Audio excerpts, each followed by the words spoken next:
Meus irmãos, boa tarde. Vamos dar início à nossa reunião, né? Todos nós aqui, nos preparando para assimilar um pouco mais de conhecimento que essa doutrina nos dá. E o nosso irmão Zé Manuel aqui está para passar para nós. Agradecemos a Deus pela possibilidade de mais uma vez aqui estarmos, ainda encarnados, que nós possamos, todos nós, encarnados e encarnados que aqui comparecem também, aproveitar a tarde de estudo, assimilar esses conhecimentos para que isso faça muita importância em nossa vida. Que nós tenhamos uma atuação no mundo, segundo os ensinamentos, segundo a dignidade que essa doutrina nos cobra, e também a resignação por passarmos por aqui, às vezes, de muitas dificuldades que nos acontecem. Este é o planeta de prova e expiação. Por isso, somos espíritos ainda necessitados de passar pelos processos que aqui vivemos. E Deus nos proporciona isso, e nós, antes de virmos para cá, certamente tínhamos conhecimento e pedimos para, por tudo que aqui estamos passando, passar. Agradecemos a Deus, portanto, que nós tenhamos na nossa vida pautada segundo o amor e o respeito pelo Criador e pelas suas criaturas. Graças vos damos que assim seja. Então, vamos ouvir nosso irmão Zé Manuel. Queridos irmãos, muito boa tarde. Agora eu vou fazer essas palestras aí de vez em quando, porque nós fizemos um intercâmbio aí com o Sueli, eu, a Ângela também vai vir, mas por enquanto ainda não está podendo. Mas nós vamos, primeira terça-feira a Sueli fala, segunda terça-feira eu falo, a terceira ela fala, a quarta eu falo, se tiver quinta a gente combina, eu ou ela. Então a gente vai ficar fazendo umas palestras para vocês, estudando junto com vocês. Eu tenho uma característica de não fazer muito palestra contemplativa. Eu faço palestras interrogativas, questionativas. Eu procuro fazer palestras que obriguem as pessoas a pensar, a contestar, a aceitar ou não. É isso que nós temos que fazer. Não adianta eu vir para cá hoje fazer uma palestra para vocês linda, de Jesus subindo o Monte das Oliveiras, uma coisa linda. Falar sobre as pessoas que foram ao lado, as que foram do outro lado. Aí pode uma pessoa que foi ao lado ter passado mal, Jesus curou e tal. Eu faria vocês chorarem, vocês iam sair daqui choramingando ainda, emocionados. Mas amanhã passou tudo e vocês não tinham mais conteúdo nenhum. Aquilo foi bonito, foi. É igual você assistir um filme ali, é bonito, chora e tal, mas depois que não é a sua realidade. A nossa realidade é isso aí, que vocês têm, que eu tenho. É lá fora, é na sua casa, na minha casa, é com os filhos, com os netos, com os sobrinhos, com o genro, com a nora. Então nós temos que ter religião que resolva isso. Não resolva o problema lá, mas resolva o problema cá. Ou seja, faça com que cada um de nós tenha condições, inteligência, sensatez, equilíbrio, calma, para enfrentar esses problemas e resolver da melhor forma possível, sem se machucar com isso. Então isso é que é a essência religiosa, isso é que é efeito de uma doutrina, de um aprendizado que a gente esteja fazendo. Isso aqui é um aprendizado. Vir aqui é como ir a uma escola. Vir aqui não é cumprir um compromisso com Deus, com os espíritos. Nosso compromisso com Deus não é aqui dentro, é lá fora. Eu comentei, eu de vez em quando comento de todas as minhas palestras, que aqui dentro é um clima de paz, todo mundo aqui é São Francisco de Assis, Irmã Dulce, Teresa de Calcutá, todo mundo, né? Se alguém pisar no pé, não acontecer, pisar perdoado, que isso, nem peça perdão. Não, mas eu estou vendo seu dedo caiu. Ela falou, não, mas ele ia cair mesmo. Não, mas está doendo. Não está doendo. Isso aqui dentro do templo é uma coisa. Agora lá fora do templo é outra. Chegou em casa, o chinelo não está no lugar onde você deixou, é um inferno. Cria um problema, tumultua todo mundo, desequilibra todo mundo, transtorna todo mundo, para depois você chegar à conclusão que você não deixou o chinelo ali. Você mesmo deixou lá fora, lá perto do tanque, que você foi pegar não sei o que, sujou de lama, não sei, e você deixou lá e você vai ver que você criou todo aquele inferno, alguém já foi embora até aborrecido com você e você ficou, aí você cai na realidade que você que foi o autor de tudo aquilo. Então é lá fora que a gente sente ou não sente o efeito religioso. É lá fora que a gente vê se as religiões estão ou não estão funcionando. E é por isso que eu tenho a coragem de dizer aqui na televisão, no jornal, em qualquer lugar onde eu falo, onde eu me apresento, eu tenho a coragem de falar uma coisa que pouca gente tem a coragem de falar, que as religiões não servem para nada, a não ser para criar fanático e para fazer império de dinheiro, fama e poder. Eu falo isso. Quantos contestam? Ninguém. Estou há quase 9 anos falando isso na televisão, lá para fora, para o mundo inteiro, porque nós estamos no YouTube e somos assistidos até no Marrocos, até no Japão, e ninguém contesta. Por que não contesta? Porque a realidade é incontestável. Você vai contestar como?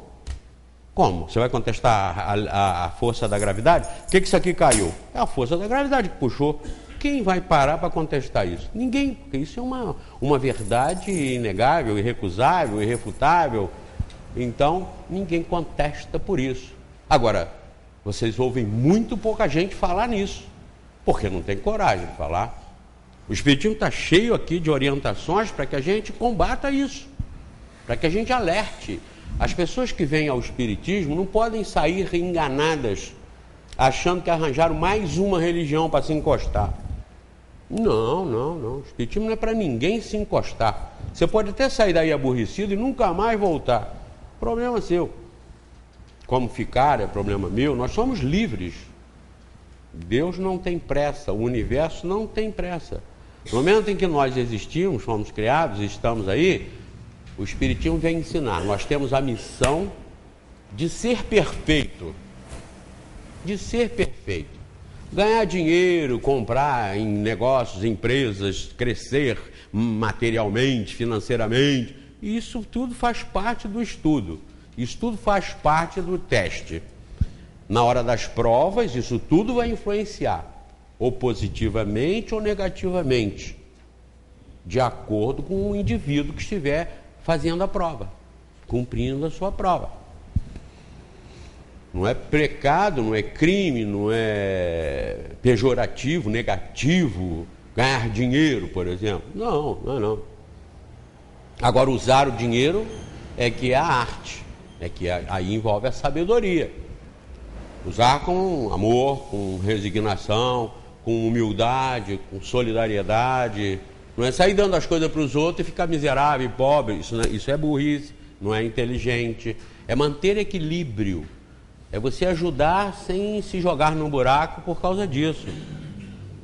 É você dar a mão quando tem condição de dar a mão. Senão você cai no buraco junto com aquele que você quer tirar. Se você não sabe nadar e tem uma pessoa se afogando, você inteligentemente, sensatamente, não pode se jogar para tirar. Vão ser 2 a morrer. E qual a vantagem nisso? O cara está se afogando, você não sabe nadar e pula para tirar a pessoa. Como? Vão as 2 se abraçar e morrer afogadas. Todas as 2. Então, seja o que for, nós estamos num processo de aprendizado. E a grande escola é a vida, a minha e a de vocês. Vocês não vieram para aqui para aprender como é que vão viver aqui, fazer aqui. Aqui a gente já sabe, todo mundo em paz, tranquilo, tudo amor. Mas lá fora, na realidade, é onde nós vamos exercitar tudo isso. E volto a dizer, ter dinheiro, ser rico, não é crime. Que sejam aqueles que puderem, honesta e honradamente, que sejam aqueles que puderem. Aliás, dizem que tem uma coisa que faz a semelhança entre o pobre e o muito pobre e o muito rico. Vocês sabem qual é? Qual é uma coisa muito comum entre os muito pobres e os muito ricos? É que tanto os muito pobres como os muito ricos vivem pensando em dinheiro. Só vivem pensando em dinheiro. Não é? Viu, Magui? Tanto os muito pobres quanto os muito ricos só pensam em dinheiro. Então veja que semelhança. Não é a semelhança física, externa. A externa é da miséria, é debaixo da ponte para o castelo. Mas por dentro o problema é o mesmo. O problema é o mesmo. Ninguém é infeliz porque está numa casa pequena, nem é feliz porque está numa casa grande. Se é feliz ou infeliz, se ele entendeu a vida, se ele se coloca numa postura de um aluno da vida, um aprendiz, com simplicidade. Onde quer que a gente esteja, a gente deve estar bem. A gente deve procurar estar bem, seja numa casa grande ou numa casa pequena, seja num barraquinho, seja num shopping, seja num lugar simples, num lugar sofisticado. Pega uma pessoa infeliz e leva para Paris, coloque diante da Torre Eiffel. Eiffel, hein, Wilde? Põe ela numa mansão, assim, num apartamento daqueles luxuosíssimos, um hotel, frente para a Torre Eiffel. A diária é de 10 mil euros. Nós vimos isso agora, os corruptos que andaram desviando o dinheiro aqui da saúde, do transporte. E tem um escândalo desse que mostrou agora, recente, na televisão, e eu pela primeira vez vi um apartamento assim paradisíaco, tudo vidraçado, e a Torre Eiffel assim na frente. Leva uma pessoa infeliz, coloca naquele apartamento para olhar aquela maravilha e pergunta para ela, está melhor? Ela não vai estar, porque a infelicidade dela não é pela vista, é pelo coração, é pela agonia da alma. Então observe, meus filhos e minhas filhas. Aliás, tem mais filhas aí hoje que filhos, né? As meninas dão um banho nos meninos na terça-feira. Mas observem então qual é o mistério da vida. É se conhecer. É se conhecer. Aquele professor, oh meu Deus, daqui da televisão da Luau, Hamilton Werneck, eu gosto muito dele, meu amigo. Hamilton Werneck faz umas reflexões na Luau, que vocês devem assistir sempre que puderem. E uma dessas últimas, ele fala sobre o sábio Tales de Mileto. Tales de Mileto, um aluno fez várias perguntas para ele, um aprendiz, e a 10ª é assim. Entre perguntar qual é a coisa mais poderosa, mais bela, mais isso, mais aquilo, e ele foi respondendo, de Deus ao infinito, ele no fim pergunta, mas qual é a mais difícil? A mais difícil, ele disse, é conhecer-se a si mesmo. Esse é o grande problema nosso. Agora o Espiritismo nos ajuda muito a nós nos conhecermos a nós mesmos, porque ele chama atenção para esse detalhe. A questão não está fora de você, a questão está em você.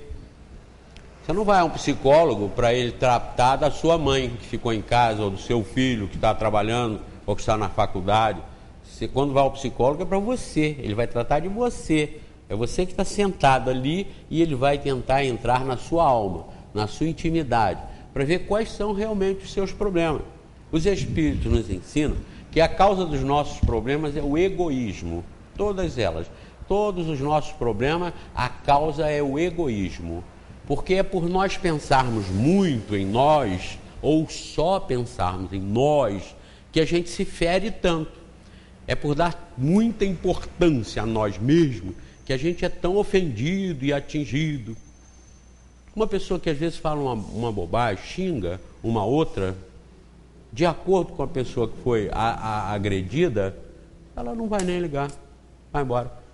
E às vezes uma coisa menor do que aquela, para uma outra pessoa orgulhosa, uma pessoa egoísta, é uma ofensa. Quantas vezes eu já fui procurado de clientes querendo vingança, porque o sujeito fez isso assim com ele.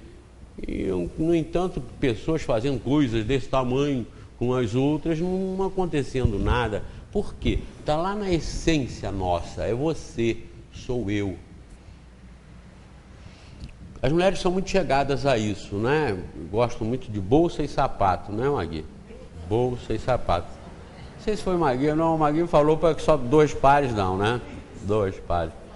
Tênis, eu falei para andar basta ter um par de tênis. Aí eu fui contestado e eu concordei. A Magui falou, não, tem que ter 2 que você lava um, enquanto ele está secando você anda com o outro, né? Mas tem pessoas que conseguem resolver isso com um par. Mas tem pessoas que não conseguem ter menos de 100 pares. Eu fui numa casa recentemente, uma pessoa muito amiga minha, muito amada por mim, que foi a minha filha, eu contei 80 pares na caixa. E ainda tinha uns 20 ou não sei quantos que estavam fora da caixa. A pergunta não é, Magui, para quê? Às vezes você invoca com guarda-roupa. Eu tenho que trocar esse guarda-roupa. Esse guarda-roupa, aí você fica com raiva do guarda-roupa, tem que trocar. Mas pergunta, para quê? Ou por quê? Você vai ver que tem outras coisas mais importantes para você fazer que não seja mexer no guarda-roupa. Ele não está com cupim, ele não está quebrado, o pé não está mais baixo, arriado, ele não corre risco de te cair em cima. Então, para quê? Você não está no mundo para ficar fazendo uma casa cada vez maior e cada vez com mais coisas sofisticadas, que você aperta um botão, abre a janela. Você não consegue abrir a janela? Vai lá e abre a janela. É até bonito, legal. Por que você... Não, mas eu tenho que botar uma abertura eletrônica nas minhas janelas, porque o vizinho tem. O vizinho tem na casa dele. Abre a janela, lá do escritório ele abre a janela ou fecha a janela. Vê. Não percam tempo com isso. Isso é bobagem. Bobagem. Não percam tempo com isso. O que a gente tem que aproveitar a vida é curtir a nós mesmos. Quando a gente às vezes passa por uma situação difícil, que a gente consegue não explodir, depois você pensa, poxa vida, que bacana, eu já estou conseguindo, eu já consegui. Eu não ia deitar sem comer caqui. Eu adoro caqui, né? Quase todos vocês devem gostar muito de caqui. Aquele caqui madurinho, docinho. E eu tenho muitos pés lá em casa, então o caqui, enquanto ele não acaba, eu não emagreço. Eu engordo. Enquanto ele não acaba, a minha glicose não baixa. Eu fico com ela alta, porque eu como muito caqui.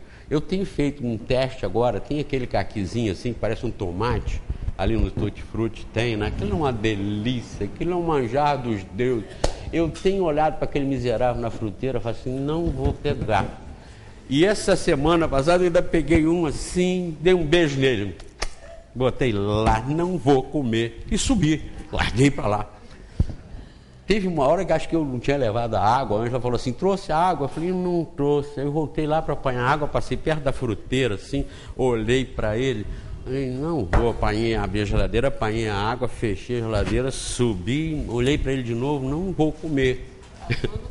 Passei, não sei até quando, porque tem recaída, né? Isso é igual o pessoal que bebe, parei, não bebo nunca mais. Aí no dia seguinte está bebendo de novo. Aliás, a tecla do reforço do AA não é não bebo nunca mais, é não bebo 24 horas, né? Eu vou ficar sóbrio 24 horas, porque de 24 horas em 24 horas você fica um século, mas 24 horas é um período pequeno, 24 horas é pouco, você aguenta. Agora não fala assim, nunca mais eu vou. Então, são testes que a gente faz com a gente mesmo. Vocês devem ter outras manias e tal, mas corrigir mania é mais importante que vir ao centro. Uma vez tendo aprendido isso aqui, porque como eu falo para vocês assim, eu já falei, já perguntei, de novo, quem com ferro fere, com ferro será ferido. Vocês não sabem? Todos sabem? Muito bem, se sabem isso, é correr atrás da vida, é curtir o mundo, porque você já sabe. Faça aos outros aquilo que gostaria, pronto, está aí, está tudo resolvido. Esses dias um rapaz me falou assim, não, foi um senhor, até ele veio aqui, ele estava aqui, foi aqui que ele me falou isso. Ele falou, não, eu leio de vez em quando a Bíblia e tal, o senhor não acha bom? Eu falei, eu já resolvi isso, porque a Bíblia é um livro dessa grossura, sim, tem uns maiores ainda, né? De acordo com o interesse, ele aumenta. Então, eu falei, não, porque eu já sei tudo que está escrito ali. Oh, mas o senhor sabe? Eu sei tudo que está escrito ali. O conteúdo daquilo tudo diz duas coisas. Amarás a Deus sobre todas as coisas e ao próximo como a si mesmo. Por quê? O que eu vou saber se Jonatas fugiu com Davi, ou Davi era amigo de Jonatas, se Roboão roubou Jeroboão, né, que o nome até parece? O que isso me interessa? O que isso vai mexer, resolver o problema do chinelo na sua casa? Não vai resolver. Agora, você conhecendo o que ensina o Espiritismo, ele te dá a estrutura para você sair na vida e viver a vida. Ser alegre, feliz, contente, até errar. Mas sabendo que não pode, sabendo que vai ter que consertar. Mas até errar nós podemos. Podemos até matar. Não devemos, mas podemos. Tanto que as pessoas que querem fazem. Mas o Espiritismo é diferente das outras. Enquanto as outras mostram a salvação pela fé e pela entrega a Jesus, o Espiritismo, isso não existe. Nananina não. Você vai errar sim, vai aceitar Jesus, o cristianismo, muito bem, mas vai ter que corrigir todos os erros que cometeu, resolver todos os prejuízos que você causou. Isso não é justo? Isso não é justo? Por que querer que alguém tenha morrido por você? Você acha isso moral? Alguém ir preso no seu lugar pelo um crime que você cometeu? Você acha isso moral? Você se sentiria bem em saber que tinha alguém preso por um crime que você cometeu? Claro que não. Então, como admitir que um homem tenha vindo para morrer pelos nossos crimes, pelos nossos erros, e que é uma condição de nós termos que nos entregar a Ele para nós estarmos salvos? Quem é que disse isso? O Espiritismo vem passar isso a limpo, vem esclarecer isso. Não se iludam, não se enganem com isso. Passou um carro por mim hoje, estava escrito lá assim: ainda que eu ande nas trevas da morte, não tenho que temer, porque Deus está comigo. Deus está com todos nós. Tem alguma dúvida? Deus está com todo o universo. Deus é onipresente, infinitamente e eternamente onipresente. Então, se tem dúvida que Deus está conosco, está. Agora, e nós estamos com Ele? Aí é o grande problema. Essa é a grande diferença. Não é Deus que tem que nos abençoar. Somos nós que temos que fazer por onde receber a bênção de Deus, que está em toda parte, está no respiro. Cada vez que você respira, você está envolvido por Deus. Agora, recebendo as bênçãos de Deus, depende de você, depende de mim. Claro. Não é pedir que Deus me abençoe. Não faça esse pedido. Faça que eu tenha forças de me corrigir, de me acalmar, de ser mais pacífico, ser menos invejoso ou até nada de inveja, ser mais humilde, mais simples, me aborrecer menos, me ofender menos. Esses são os pedidos básicos que nós temos que fazer, porque Deus está em toda parte, está em tudo, mas nem tudo está com Ele, nem tudo está acasalado, irmanado com a divindade que inunda os universos. E o Espiritismo aí nos ajuda muito. Não nos passa blá blá blá, nem nos passa conversa fiada. Não está aí para enganar ninguém. A questão 627 do Livro dos Espíritos, Kardec perguntou assim: olha, desde que Jesus ensinou as verdadeiras leis de Deus, qual a utilidade do ensinamento dado pelos Espíritos? Em outras palavras, ele disse assim: se Jesus já veio ensinar tudo, por que o Espiritismo veio? Por que os Espíritos tinham mais que falar? Aí Kardec ainda continua na pergunta dizendo assim: tem, por acaso, eles, os Espíritos, mais alguma coisa para nos ensinar? Aí, olha, eu já fiz isso aqui no quadro, de vez em quando eu faço isso aqui. Eu faço às vezes para vocês aqui, ó, os 10 mandamentos. 2, 3, 4, 5, 6, 7, 8, 9, 10. Aliás, dizem que não são 5, não é dividido assim não, mas não importa. Isso aqui foi a primeira revelação de Deus para os homens, na ideia do monoteísmo. Isso veio a partir de Abraão, com o culto de um único Deus imaterial e um Deus espiritual. Isso aqui evoluiu com o tempo e permitiu que Jesus viesse e que dos seus ensinamentos ficasse aqui no Evangelho. Jesus, Evangelho. E isso aqui também evoluiu, de acordo com a humanidade. Desde que a humanidade vai evoluindo, a educação de Deus para nós vai intensificando, vai aumentando a dose. Isso é como um medicamento para criança. Às vezes um medicamento de adulto pode ser dado para criança, desde que seja numa dose adequada com a criança, depois para o adolescente. Às vezes na mesma caixa um remédio é único.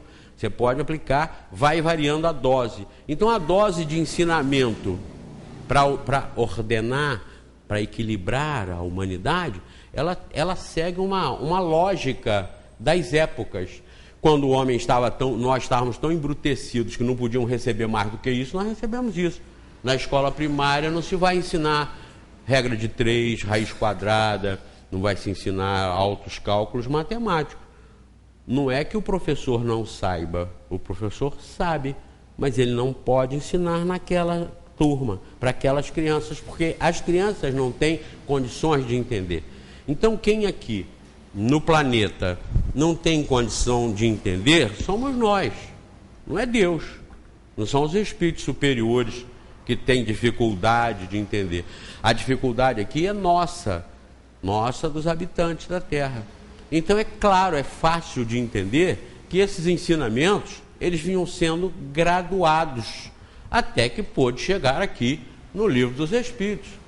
O Livro dos Espíritos, o que é que fez aqui? Eu sempre falo para vocês, o Livro dos Espíritos, que é a terceira revelação. O que é que o Livro dos Espíritos vem fazer? Ele vem ampliar e esclarecer a segunda, que por sua vez veio ampliar e esclarecer a primeira. Olha a regra, olha a lógica. Se vocês se localizarem nisso que está aqui, vocês vão entender perfeitamente. Então, se vocês querem ser espíritas, tem que conhecer o Livro dos Espíritos, que é a base do espiritismo, que foi codificado por Allan Kardec. Allan Kardec foi o espírito superior do grupo dos que iam revelar isso, trazer isso, mas que veio e ficou do lado de baixo, ficou aqui. Alguém tinha que vir para receber dos outros. Houve uma combinação, estava tudo armado. Então Kardec veio, reencarnou na França. Por que não reencarnou no Brasil? Naquela época, no Brasil, a cultura era bem pior do que hoje, né? Na época, a França era o berço da humanidade. Sócrates, por que Sócrates não nasceu na Argentina? Nasceu lá na Grécia. Que a Grécia era o berço da inteligência. Por que Jesus não nasceu nos Estados Unidos? Não nasceu na África, cá embaixo? Porque o Império Romano fazia o império também da sabedoria, da política avançada, como Grécia, Roma, aquela região toda da Europa e da África, norte da África, era onde havia concentração das inteligências maiores.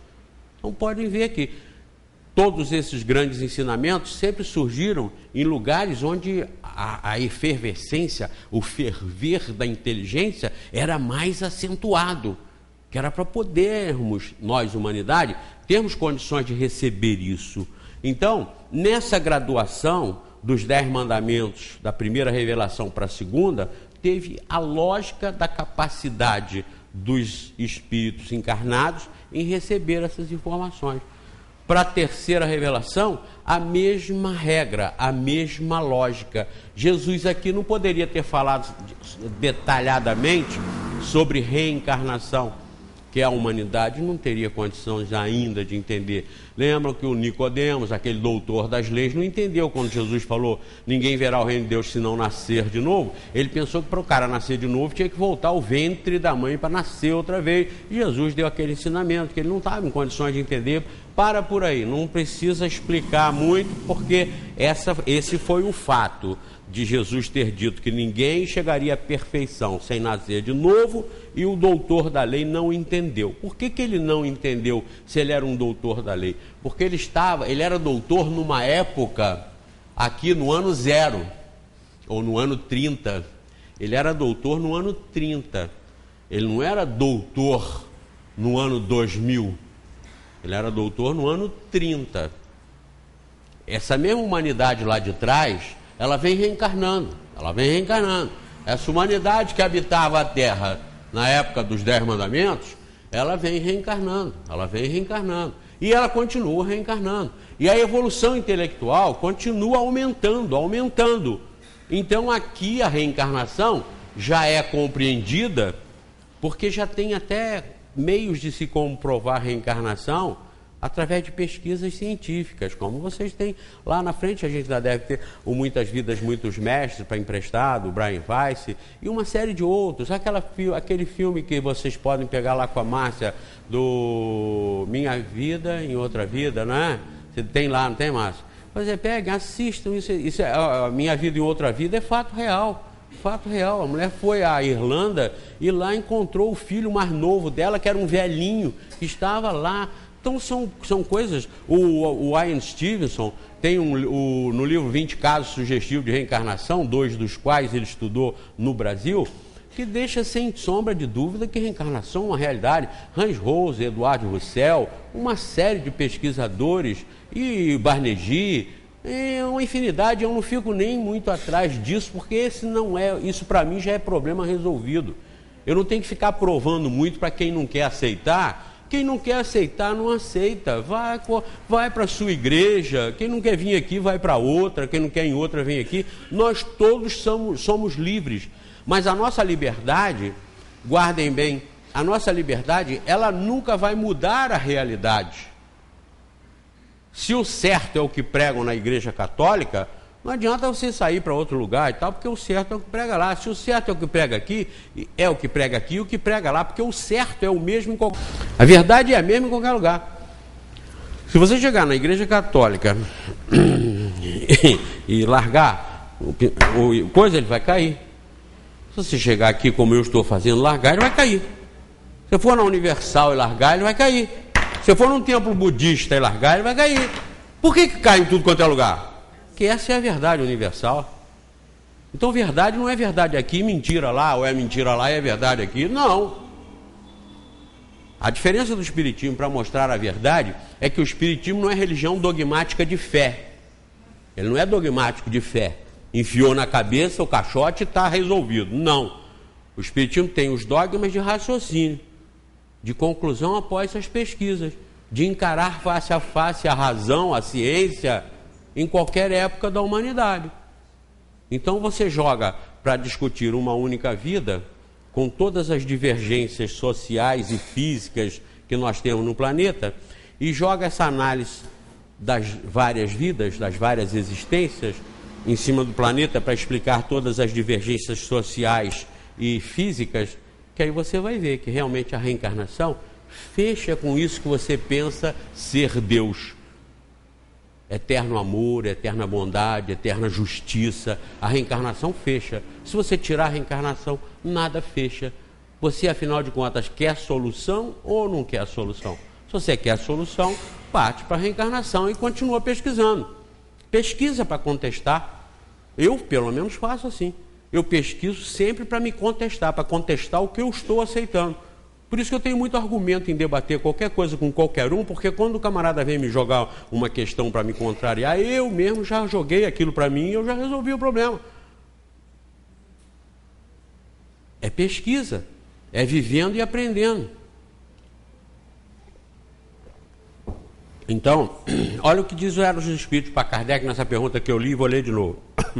Desde que Jesus ensinou as verdadeiras leis de Deus, qual é a utilidade dos ensinamentos dados pelos Espíritos? Tem eles mais alguma coisa para nos ensinar? Olha o que eles, os Espíritos, responderam. O ensino de Jesus era frequentemente alegórico e em forma de parábolas, porque ele falava de acordo com a época e os lugares. Aqui o que eu estou mostrando. Jesus não podia falar, apesar dele ser um Espírito perfeito, ele não poderia falar aqui com a linguagem daqui. Claro que ele não podia. Não é porque ele não sabia, é porque a humanidade não suportaria, não teria como digerir aquilo. Se você puser um mestre, um físico, mandar para ele dar uma aula de física para as crianças da primeira série, ele pode dar uma linda aula, mas as crianças não vão aprender nada, vão sair dali completamente alheias àquilo que o físico apresentou e escreveu no quadro. Porque não está de acordo, não encaixa para a capacidade de absorção, de compreensão daquelas crianças. Então, no planeta, é a mesma regra, no universo é a mesma regra. Já que existem espíritos iniciantes, espíritos intermediários e espíritos perfeitos, sendo que os perfeitos foram criados iniciantes pela justiça do Criador, porque senão você joga uma justiça para Deus. Deus não criou anjos e demônios. Os demônios são os espíritos inferiores ainda que estão se entretendo aí no mal.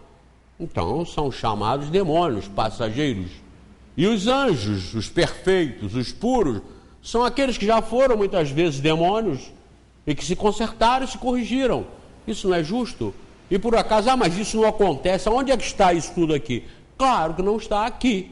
Isso está em todo o universo. Aqui é apenas uma pincelada, um pequeno ponto panorâmico do que acontece no universo, em todas as partes da criação.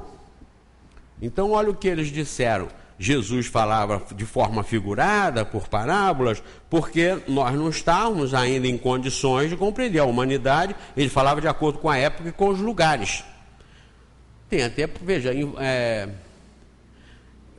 varanda, né? Alguém aí que conhece o Sul, Rio Grande do Sul, já é gaúcho e tal. Sim. Varanda lá é o quê? Varanda é uma sacada. Uma cozinha. Cozinha. Uma cozinha que tem um avanço, né? Isso. Se você falar varanda aqui, ninguém vai pensar em cozinha. Eu já falei. Mas lá no Sul, pois é, você já falou, vou para a cozinha. Você falou, não é? Vou para a varanda, vou para a cozinha, são coisas diferentes. Uma vez eu fui num congresso lá no Norte, e depois do almoço o pessoal estava meio cansado e tal, aí os mais velhos, principalmente, eu naquela época era mais jovem, então eu fui para a reunião. E os mais velhos ficaram para ir só à noite. Aí quando chegou lá, perguntaram, mas cadê fulano, ciclano? Vai ficar descansando. Aí todo mundo riu, porque descansando no Nordeste é grávida, né? Esperando filho. Né? Já estou descansando. Poxa, aí todo mundo riu. Porque vejam, no mesmo país, numa mesma época, as linguagens, as colocações, né? As frases, os costumes são tão diferentes. Imaginem daqui para aqui e daqui para aqui. Sendo que, prestem atenção, daqui para aqui e daqui para aqui, a diferença não era tão grande assim. Que o homem levou 50 mil anos para descobrir a roda. E levou 12 anos para botar o homem na lua. Olha a diferença. Então tudo aqui acontece numa velocidade quase que da luz. Agora aqui para trás era mais complicado. Era mais complicado. Não tinha roda. Quando descobriu a roda, as coisas começaram a melhorar. Não dominava fogo, quando dominou o fogo, começou a melhorar. Agora aqui não, aqui já tem micro-ondas, aqui já tem aeronaves, aqui já tem espaçonaves, aqui já tem computador, aqui, então é muito diferente. É por isso, queridos, que as religiões não conseguem sucesso para encarar essa humanidade de hoje com as explicações daqui de trás, com as explicações daqui de trás. E eles sabem disso, que não resolvem o problema. Mas por que insistem? Porque dominam as massas e fazem impérios com isso. Vocês não veem? Não dá para ver? Vai quem quer, mas não dá para ver. Eles sabem que não funciona. Aqui, Márcia. Vacina Sabin. Resultado 100%. Acaba com a paralisia. Contra sarampo. Sarampo. Entendam o que é. Resultado 100%. Contra varíola. Resultado 100%. Contra corrupção. Contra egoísmo. Contra imoralidade. Resultado, aí eu posso escrever aqui religião. Não é a religião que é responsável por isso? Ou é o glorioso Vasco da Gama?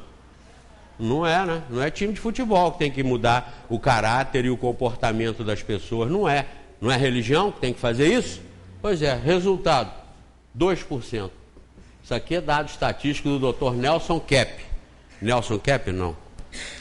Norberto Kepp. Nelson Kepp era um jornalista de Friburgo, que eu conheci, inclusive. Vocês conheceram também, alguém conheceu. Velhinzinho, eu já conheci ele, velhinzinho, o chapeuzinho, né? Então, sempre que eu vou falar Norberto Kepp, eu lembro de Nelson, eu falo Nelson Kepp. Mas Norberto Kepp é um psicanalista famoso, tem trabalho espalhado pelo mundo inteiro, autor de diversas, centenas de obras sobre psicanálise, sobre psiquiatria, psicologia.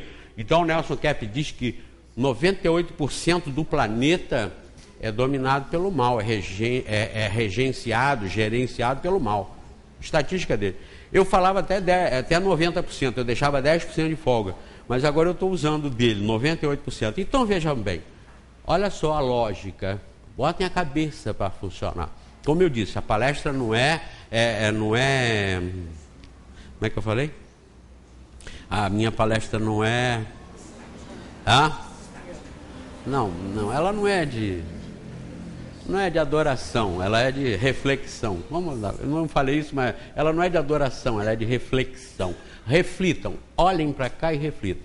Se as vacinas têm resultado 100% contra aquilo a que ela se propõe, a religião está falida. Está falida. Por quê? Porque a religião, numa época em que as vacinas resolveram tudo, ela vem aplicar o mecanismo daqui e o mecanismo daqui para resolver essa humanidade daqui. Não funciona, não funciona. Cria uma ilusão, uma fantasia, uma casca que quebra à toa, que não resolve o problema. É por isso que nós estamos do jeito que nós estamos aqui no planeta. A predominância do mal. Aí veja o que eles disseram ainda mais. É preciso, pois, explicar e desenvolver essas leis. Não, aqui antes. Ele falava de acordo com os lugares, né? Faz-se hoje necessário que a verdade seja compreendida por todos. É preciso, pois, explicar e desenvolver essas leis de Deus, já que tão poucos são os que as compreendem e ainda menos os que as praticam. Nossa missão dos Espíritos, disseram eles, nossa missão é a de abrir os olhos e os ouvidos das pessoas para confundir os orgulhosos e desmascarar os hipócritas. Os que usam exteriormente a virtude são aqueles que, quando às vezes a gente mesmo quer sempre aparentar ser o melhor da rua, o melhor da família. Eu lembro quando a gente ia visitar meus primos, quando meu pai ia para casa de minha avó, aquelas festas de fim de ano e tal. Então cada primo ia mais bonitinho que o outro, não podia fazer nada lá, o velho ficava olhando assim, tomando conta. O sapato tinha que estar perfeitamente engraxado, aquele sapatinho de bico quadrado, aquela meinha 3/4, isso era da minha época, vocês são mais jovens do que, mas vocês não lembram disso. Aí tinha todo mundo impecável, aquilo tinha que aparentar ter bom, e eu era um moleque danado, fazia só o que não prestava, que não devia, jogava pedra em cachorro, chutava gato, matava passarinho, fazia tudo que não devia, mas tinha que estar parecendo impecável. Então cai aqui, nessa hipocrisia, olha. A nossa missão é de abrir os olhos e os ouvidos para confundir os orgulhosos e desmascarar os hipócritas. Os que apresentam exteriormente a virtude e a religião para ocultar as suas torpezas. Então, estão dizendo isso aqui. A missão deles é essa, é abrir os olhos e os ouvidos para acabar com isso. Acabar com essa hipocrisia. Está tudo muito bem, está tudo podre. Não está nada bem. E nós temos que encarar essa realidade. Mas o mundo não tem jeito. Tem jeito, sim. Mas 98% você não está falando que é do mal? Por que você não entra nos 2%? Porque os 98% não estão bem, você vai embarcar com eles? Você vai no bloco dos maiores, da maioria? Não faça isso, é burrice. Um clássico exemplo de não fazer isso é aquele de quando você está numa sala de aula, fazendo um curso, a turma está toda relaxada, a maioria não quer saber de estudar, não vai nem à aula, você vai, você vai passar e vão ser reprovados. Não vão ficar com pena deles? Não, eles estão tendo o que eles mereceram, o que eles procuraram, o que eles construíram, é isso aí, a reprovação. E você passou. Não é assim que a gente tem que fazer? Mesmo o bem sendo a minoria, nós que já estamos sendo mostrados, alertados para isso, que nós não somos do mundo, não percamos tempo em querer ficar aqui dominando o mundo, porque a maioria está aqui querendo dominar o mundo. É por isso que as coisas não melhoram, porque as religiões que deveriam esclarecer o que o Espiritismo está esclarecendo, abrindo para todos, não para os espíritas, abrindo para o universo, não estão esclarecendo. Então as pessoas continuam enganadas. Continuam paradas aqui, em Jesus, enganadas de que vão resolver o problema porque ele morreu para salvar todo mundo. O Espiritismo veio simplesmente esclarecer isso aqui, O espírita está aqui, daqui para frente, não é daqui para trás, é daqui para frente. E daqui para frente tem que encarar a ciência, tem que encarar a evolução, tem que encarar as máquinas, tem que encarar a sabedoria, tem que encarar tudo e tem que ter segurança. É o que o Espiritismo ensina para a gente. Olha, diz Deus existe, é o Criador de tudo, que não é obra do homem, é obra de Deus. Assim mesmo o homem não faz nada sem usar a matéria-prima de Deus. Fizemos isso aqui porque o material foi tirado do planeta, que é uma criação de Deus. Tudo é criação de Deus. O homem modifica com a sua inteligência a matéria-prima, que é criação de Deus, mas que o homem pode dar as formas, a utilidade, a definição que ele queira. É a inteligência do homem sendo aplicada como a de Deus. Por isso diz, vós sois deuses. A semelhança nossa com ele está em ele ser inteligência e nós também.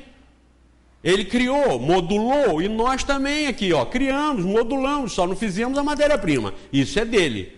Nada se cria no universo, nada se perde, mas tudo se transforma. Isso aqui foi uma árvore, que agora foi transformada nesse indicador. Isso aqui foi petróleo, que foi transformado no globo. Isso aqui foi celulose, foi árvore, que foi transformada em livro. Quem fez essa transformação que nós estamos vendo aqui? Foi a inteligência do homem. Mas quem deu condições do homem articular tudo isso e fazer tudo isso? Foi a inteligência suprema, causa primária de todas as coisas, que é o Criador. Eu recebi uma mensagem esses dias de um camarada que me acompanha, apesar de eu não ser novela, ele me acompanha pela televisão, e ele falou assim, mandou uma mensagem para mim dizendo assim: de tanto fazer como o senhor manda, de tanto assistir às suas orientações, eu me tornei ateu. Olha que legal. Eu fiquei feliz com aquilo. Mandei imediatamente a resposta para ele dizendo assim: é preferível um ateu inteligente, esperto, que raciocina, que pensa, do que um crente fanático, ignorante, fechado. Ele me respondeu encantado, falando: eu vou continuar te seguindo, porque eu tinha certeza que você não ia me responder isso. Eu tinha certeza que você ia ficar enrolado com isso. E eu respondi na hora. Quando ele mandou, que eu li a mensagem dele, falei: que maravilha! Ele se tornou ateu. Aí respondi para ele: ateu inteligente, pesquisador, esperto, vai... Aí ele depois disse assim, dias depois ele mandou uma mensagem para mim dizendo assim: como bom ateu, eu não consigo admitir que eu poderia crucificar alguém, ainda mais para que eu me desse bem, no caso da crucificação de Jesus. Aí eu respondi para ele assim: é desse tipo de ateu que o céu está cheio. Não é? Olha só, ele dizia: eu como bom ateu, é preferível um bom ateu do que um mau caráter, crente. Olha, o Espiritismo liberou isso, acabou, esclareceu isso. Você não vai ser julgado pela sua igreja, você não vai ser julgado pelas orações que você faz, você vai ser julgado por você. E não adianta, porque você não consegue esconder você de ninguém. Você estará consigo eternamente para sempre. Quem aqui lembrou de mim hoje de manhã, às 9 horas? Que decepção, ninguém lembrou de mim. Tô caído, hein? Tô caído mesmo. Ninguém lembrou de mim às 9 horas hoje da manhã?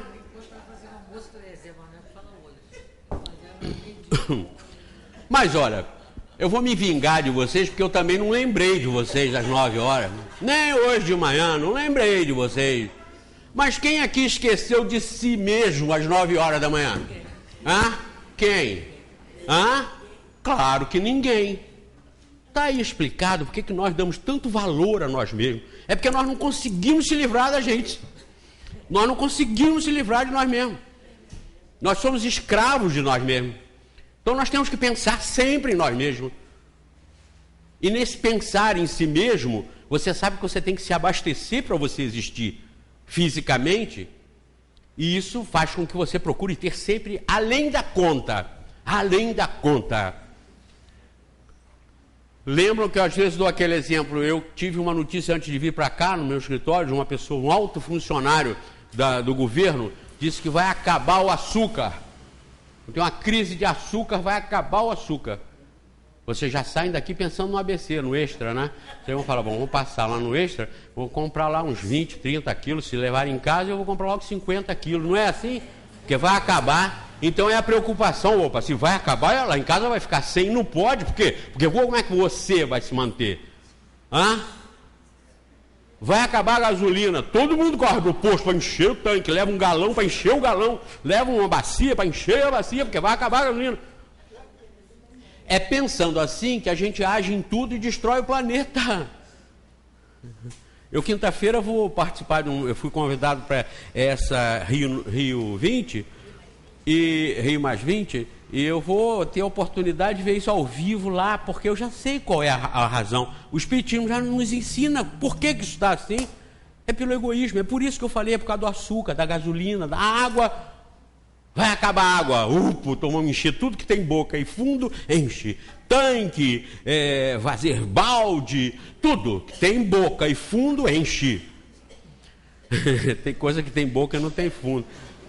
Ou não tem boca e tem fundo. Aqui. Não tem boca. Isso foi o que o português falou. Preocupado em ser enganado, veio de Portugal, chegou no Brasil, foi para o restaurante, ele e o outro, 2 portugueses, 2 patrícios. Eu posso falar porque eu sou José Manuel, sou alemão, descendente de alemão, José Manuel Ferreira Barbosa. Então, os patrícios sentaram lá e pediram uma refeição. Aí o garçom veio e colocou os copos, assim, 1 e 2. Aí um olhou para o outro, outro olhou para o outro, falou: ó, cuidado, olha só, não tem boca. Um falou para o outro. Aí o outro que tinha visto quando ele botou, falou assim: ó, e também não tem fundo. Botou de novo lá. Então, vai faltar água, tudo que tem boca e fundo enche, porque vai faltar água. Mas lá em cima o pessoal não vai receber água, não vai chegar lá. Não, mas vai acabar, nós temos que se garantir aqui. Eles lá para cima que se dane. Madeira está dando dinheiro. Opa, a Amazônia tem muita madeira, então destrói a Amazônia, porque está dando dinheiro. Soja está dando dinheiro, então mete soja em tudo, porque está dando dinheiro. É por isso que a gente destrói o planeta, é por isso que a gente destrói a vida. É porque nós queremos além do necessário. E eu te garanto, para todos vocês, a infelicidade que nós conquistamos aqui, a infelicidade, é pelos excessos. É por tudo aquilo que nós não precisamos. É o que nos faz infeliz. É nós queremos aquilo que não precisamos. Quem é aqui que tem filho, neto ou sobrinho passando fome? Ninguém? Ninguém. Aqui eu tenho certeza que ninguém. Mas tem muita gente por aí passando, não tem? Tem muita gente por aí passando. Mas nós não somos atingidos por isso. E, no entanto, porque vocês não têm filhos e netos e sobrinhos passando fome, vocês estão todos aí no máximo da felicidade? Também não estão, porque tem outros e outros e outros problemas que o mundo nos proporciona por nós sermos mais agarrados a ele do que a nós mesmos em espírito. Porque nós vamos sair daqui, então nós não precisamos disso aí. Nós usamos enquanto nós estamos aqui, mas nós vamos sair daí. Pois bem, continuando, eles disseram assim: o ensinamento dos Espíritos deve ser claro e sem equívocos, a fim de que ninguém possa alegar ignorância e cada um possa julgá-lo com a sua própria razão. Guardem isso, julgar o Espiritismo com a sua própria razão. Então, olha, os Espíritos transferiram para a gente o julgamento dele próprio com a sua razão. Olha o que a razão mostra, os princípios espíritas. Deus, a nossa razão aceita como Criador de todas as coisas. Alma imortal, a nossa razão aceita, porque nós somos uma delas. Reencarnação, para essa alma imortal ter várias oportunidades para ser perfeita, como Jesus recomendou. Sede perfeitos, como perfeito é o Pai que está nos céus. Ele não diz isso aqui no Evangelho? O Espiritismo veio esclarecer como ser perfeito, como realizar o Evangelho à luz da evolução da ciência, evolução do intelecto, evolução da humanidade. Os mundos habitados, a nossa razão julga como sensato e lógico. O universo não teria bilhões de bilhões elevado aos trilhões de mundos para só esse micróbio aqui ser habitado. Isso é um micróbio, isso é um átomo do universo. Trazer Deus para cá e achar que está tudo aqui é uma ingenuidade, uma tolice, uma simplicidade ignorantemente forte. Então, o universo está borbulhando, transbordando de mundos onde irmãos e irmãos nossos estão lá, vivendo e desenvolvendo, muitos semelhantes à Terra, onde espíritos semelhantes a nós também estão passando pelas suas fases lá. E a comunicabilidade dos espíritos, olha o que o Espiritismo veio fazer. Isso tudo que os espíritos vieram ensinar, bate com a nossa própria razão. Está aqui, ó, para que cada um possa julgá-lo, o Espiritismo, e apreciá-lo com sua própria razão. É isso que vocês estão tendo que fazer. Não é vir aqui aceitar porque fui eu que falei. Não é aceitar porque foi Kardec que disse. ou os espíritos superiores que se falam, que disseram, é aceitar. Se bate com a razão. Se bate com a razão e foram os espíritos superiores que disseram, se foi o Hitler que disse, se foi o Maomé que disse, nós vamos aceitar.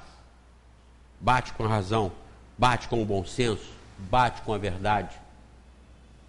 Então a gente aceita por isso. Estamos encarregados de preparar o reino de Deus anunciado por Jesus, e por isso é necessário que ninguém possa interpretar a lei de Deus ao sabor de suas paixões, nem falsear o sentido de uma lei que é toda de amor e caridade. Olha que a lei de Deus, ela não pode prescindir, ela não pode abrir mão da reencarnação.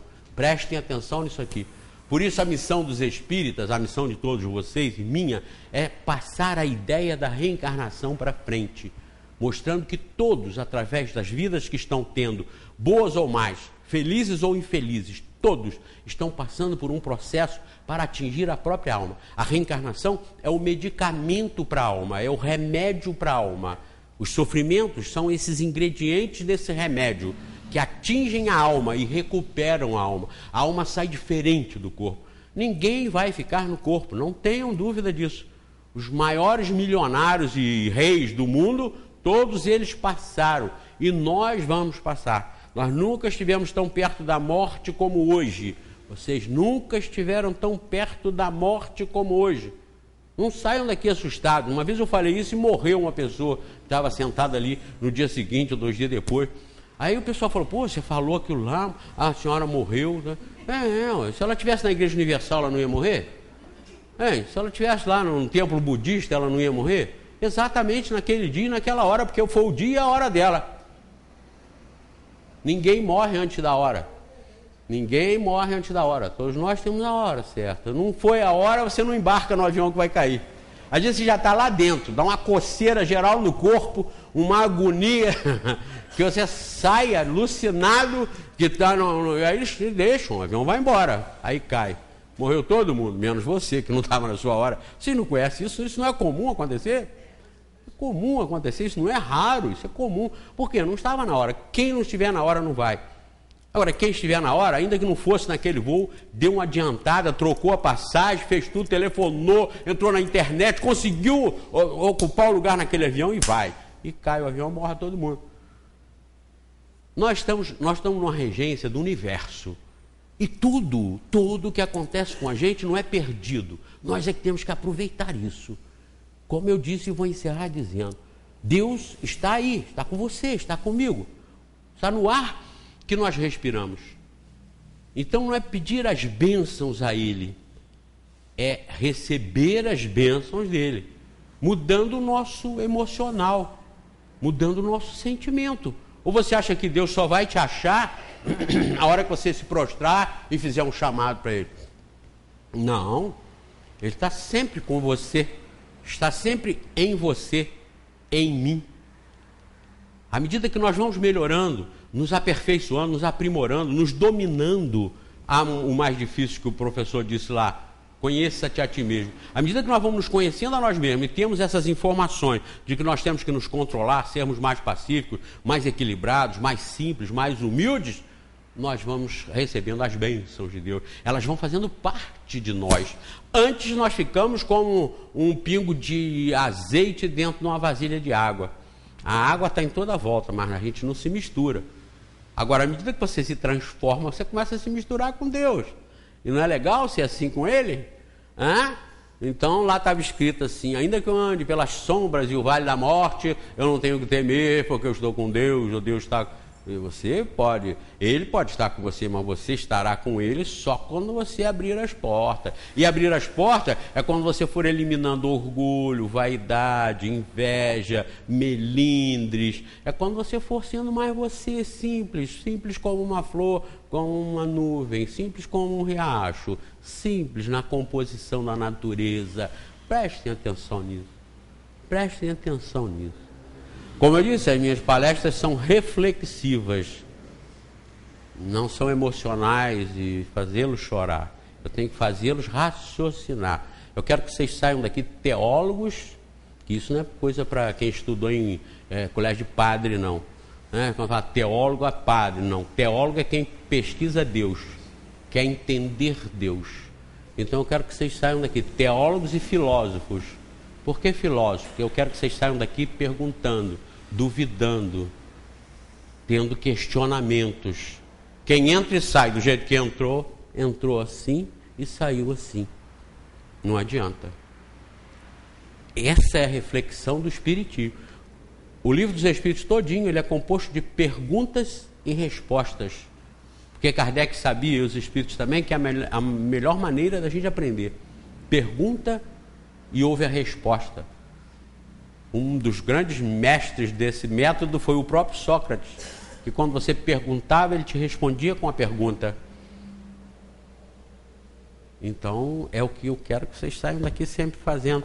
Na segunda-feira, na segunda e terça-feira, pelo menos, e na quarta, que eu vou estar aqui com vocês, eu quero que vocês façam esse tipo de curso. E se tiverem alguma dúvida, quando eu vier, façam, anotem no papelzinho, botem lá na caixinha, eu entrego para a Rosalie, que aí, de repente, eu esclareço alguns detalhes que, na minha fala, possam deixar alguma outra dúvida, ou abrir uma brecha para outros questionamentos. Aí vocês façam, que eu incluo nas palestras seguintes. Que Deus nos abençoe, muito obrigado pela atenção e até a próxima.